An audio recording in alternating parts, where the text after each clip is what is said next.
No, I don't know. I haven't done it in. Hello. I'm going to talk about British festivals. I'm sure you've heard about the Notting Hill Carnival in London. Yeah. Woo! And the Edinburgh Festival. But today, we're going to look at a lot more that you might not know about. Actually, a lot of these are not exactly festivals, but strange races or competitions. Some of them are ancient and some are modern. So, let's start in January in the north of Scotland with the burning of the Clavey. This is a whiskey barrel which is set alight, then carried through the streets as a bonfire.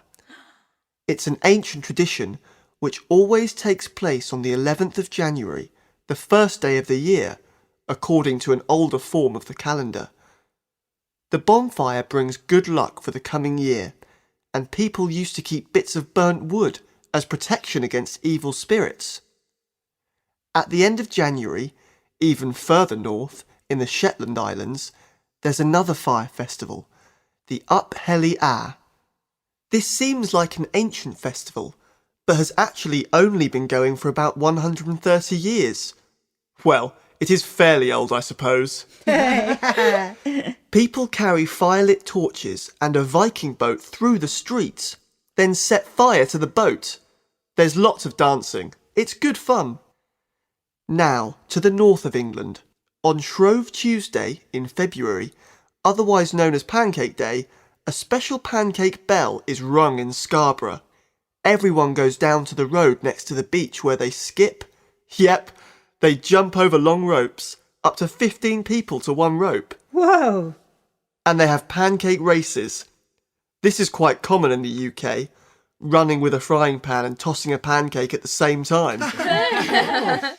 Another kind of race takes place in spring, cheese rolling. In Gloucestershire, in the southwest of England, round cheeses in round boxes are sent rolling down a hill, and people run after them and try and catch them.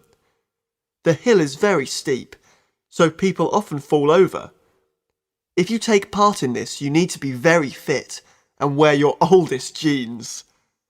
Nowadays, this strange custom attracts visitors from all over the world, but the people from the local village are usually the ones who catch the cheese. From people racing to animals, very tiny animals. World Championship snail racing takes place in a village in Norfolk. What? The snails have to race from an inner circle to an outer circle, and the winner gets a lot of lettuce. There's a party and barbecue for the snail owners and observers. This custom began in the 1960s after a local man saw something similar in France. In the UK, we don't eat snails, by the way. More fun, in my opinion, are the onion eating contests. Also in Gloucestershire, a race to finish eating a raw onion, and the Black Pudding Throwing Championship in Lancashire.